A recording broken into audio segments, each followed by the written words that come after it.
Hello ladies and gentlemen, welcome to another CCL battle for Week 1 Division A. We're going to the second battle between Zeke and Seannaners. It's not the same matchup, I mean we didn't switch factions, we don't have that battle, we're going to change factions overall. And last battle was won by Seannaners. Let's see how this one goes. It's a Scythia in command of Zeke against Armenia, of course, by Seannaners. Interesting matchup, pretty tough one. Let's see the army for Zeke. We've got 2 horse archers here on the left, 3 upgrades. Trying to catch these archers, try to rush them, but it's not gonna work. He's gonna have to pull back. We got, of course, 6 maidens, headhunting maidens, 6 upgrades. We got 2 peasants, 2 archer warband, gold, and then 6 chosen archer warband with 3 upgrades. So definitely going for a very heavy archer force. Usually you see only 6 regular archers and 2 elite archers. Now we see the opposite, so very strong archer force. For Armenia, we see, of course, 2 horse archers, 2 upgrades, 6 archers, gold, 6 pikes, gold, 2 cataphracts, 5 upgrades, I believe, and then 4 Arab cav, gold. So I mean, if you're wondering why Armenia is not bringing cataphracts, like 6 cataphracts or 5 cataphracts, which are their best unit, you know, their main strength are the cataphracts, well, of course, the obvious reason is because we got the maidens on the field, and this maiden have armor-piercing attack with the axes they carry. So that means they can eat up armor. Any armor unit, any heavy armor unit, they're going to ignore half of it and then just do massive damage to them. So that's why it's not a very good idea to bring cataphracts. I mean, it is possible for cataphracts to beat maidens. After all, they're better units statistically, but it's taking a very big risk because, you know, the cost of a cataphract compared to that of a maiden is just, it's not cost effective, you know, unless you're certainly sure you can mass route them immediately. Just fighting it out one-on-one, you know, in a prolonged melee fight is not going to be cost effective. Even if you win it, you're just going to be left with very few cataphracts, and that's just not cost effective because they cost way much than way more than the maidens do. So anyways, the distinct advantage that Armenia does have in this matchup is the infantry. This infantry is not going to be very active early in the battle. I mean, they're not going to do a whole lot. They're just there for support, but they can be very decisive in the end game, in the last phase of the battle, because of course these units can kill the cavalry pretty easily, and they can kill the archers too if they're out of ammo. Of course, if it comes down to the archer warband having to fight hand to hand, then these units could kill them, and that might happen because this warband, I mean, they're elite archers, they do a lot of damage, but that also means they have less ammunition. They don't have as much ammunition as the regular archers do, so they can run out of it pretty quickly, and after that they just have to use them in melee. And so basically Armenia has to kill Scythia's archers. If Armenia can kill Scythia's archers, then it's good to go. So here on the left, the horse archers get caught up with one another. Zeke supports one of them and manages to actually kill one Armenian horse archer, but now Seannaners is responding by chasing with a horse archer and an Arab cav. Zeke cannot afford that. He's going to lose that battle, so he's just retreating. He has to be careful with the red line. He has to micro those units manually, otherwise the skirmish button is gonna pretty much mess him up. Here we see Zeke sees an opening in the archers, and he's gonna charge right there, right through that unit, and that's 1 archer unit that's gonna go down, that's 2 that's gonna go down, and now these ones are going straight for the rest of the archers. So we see Zeke taking Armenia's archers pretty easily, but now Seannaners is going to return the favor on the right flank. Here we go, pushing with the infantry and the Arab cav. He's going to kill the archers. So basically all they're doing is trading archers. Zeke is killing archers on his right, Seannaners is killing archers on his left, so they're just trading archers. Scythia's archers should be able to hold a little better because they have elite archers, you know, this chosen archer warband. You could even turn them around and make them fight this cav in melee. They might still lose, maybe, but they'll definitely hold up better than just these archers who they're just dead. completely kill. Only one archer unit survived for Seannaners. Here he's trying to catch the cataphracts. They go back into the safety of the pikes. So yeah, definitely we traded archers. 4 or 5 units dead for Zeke on the left, and 5 units dead for Seannaners on the left. I mean on the right. The HoS archers get killed too.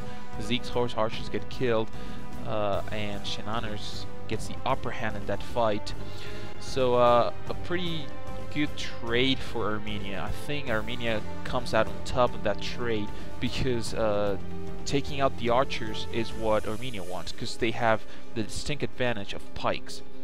You know, that's something that Scythia doesn't have. If the archers die, then it comes down to the cavalry, and the pikes are not very good.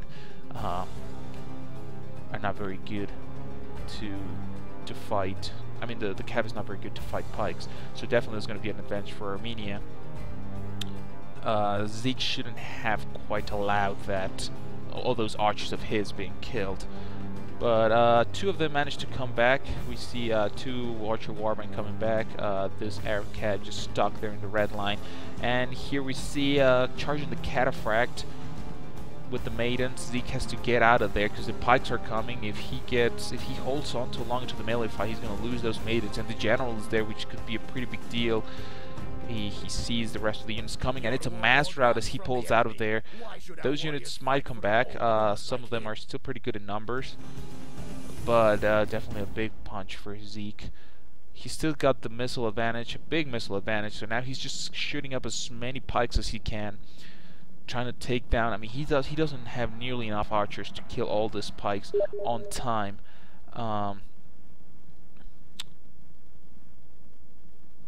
But he's definitely going to be able to do some damage as long as he can keep the cataphracts at bay, which is doing pretty well. The Arab cav are the big threat right here, so he needs to catch it. Seannaners needs to keep it close to the infantry, so if they engage the maidens, he can support them immediately like he's doing here. Zeke managing to catch Arab cav right here, and they get caught up again, and the pikes just coming and supporting. So there goes another unit. These are the maidens that returned. Still got decent numbers. And now what we're seeing is that Seannaners is just pushing the archers back to the red line, and now this could be trouble for Scythia, because now he has to break out of this kind of cornering, and in doing so he might lose valuable archers, cavalry, and all of that. So definitely this is what I was talking about, the infantry becoming stronger and more significant towards the end game. We're in kind of the mid game right now because we still got a combination of units, but the spearmen becoming more and more important as the battle goes on. More archers being killed. Zeke should be rushing these archers back. He's not seeing them. He probably doesn't even know they came back. So he should definitely bring them back. The general's still alive. And now the pikes just being a pain in the ass for Zeke, because now he cannot maneuver his cavalry right, and he cannot get close to the red line. So now he has to do some intense maneuvering. And like I said, in all that maneuvering, he's going to lose a lot of units. There goes another maiden unit. The general getting almost caught up there. He managed to kill off an Arab cav, losing more archers. Seannaners should be focusing on killing these archers, just run them down. And he's still got, what is this, 2 light cav and 2 very depleted cataphracts. It wouldn't even be that of a bad idea to just kind of kamikaze these units against the archers. If you can kill these archers, then it's game over, because this spearman can just box up and destroy the maidens, no problem. But anyway, Zeke managed to escape that corner. He managed to turn his army around, and now he's moving back on the field with all this open space. He sees these archers now, he's bringing them back. Seannaners reforms. He's definitely down in the cat fight. He's got no archers left.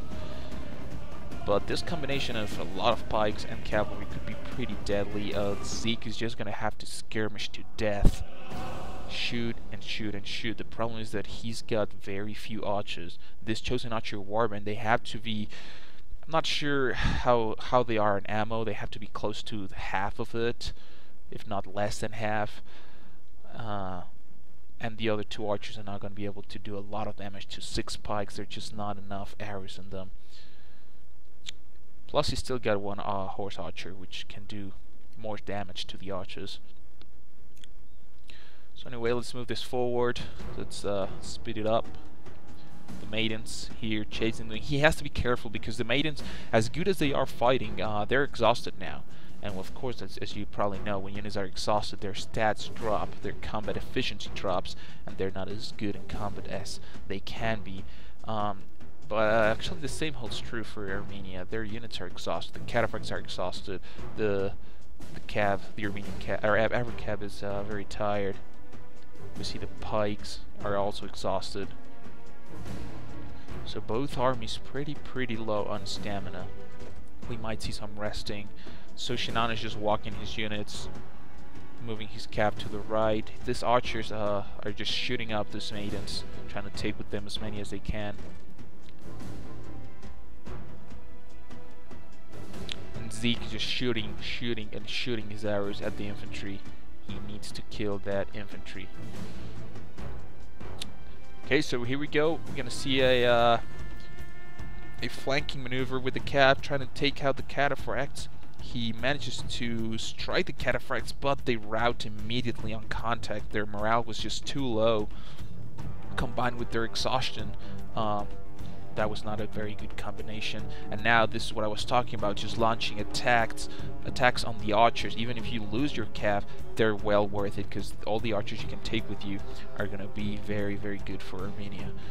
And now the general is getting caught up in there. And there goes the general. He's not dead, but he's routing. He might come back just because he's the general. But definitely a hard blow for Scythia, barbarian faction. You know, they take harder blows on their generals being killed. The maidens here fighting melee against Armenian cav, and it's just not doing it. The maidens are just falling.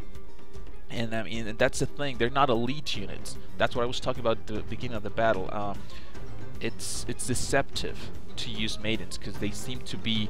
So I've heard somewhere that they are the best cav unit in the game just because of the armor piercing ability.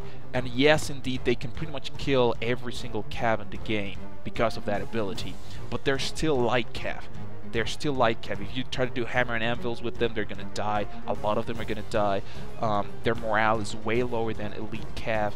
So I mean, don't think they're just like overpowered units that you can just rush them into everything and kill everything off. They're still light cav that have a very unique ability that you can take advantage of if used properly. Okay, don't just try to use them as freaking tanks or something. So anyways, I think this is it. Seannaners cleaning up what's left of the archers. The maidens coming back, trying to make a final assault. And this is what I was talking about. See how important this spearman came to the end of the battle. If had not been for this spearman, the maidens could have very easily just rushed all the cav with no support, no infantry support, and just killed it off. And then with all the archers, it could have been a very even fight. But I mean, all this spearmen proved very decisive, even when they did not see decisive action. All they did was support the cav. That's all they did. Support the cav, protect the archers at the beginning of the battle, and that's it. They just came here for support.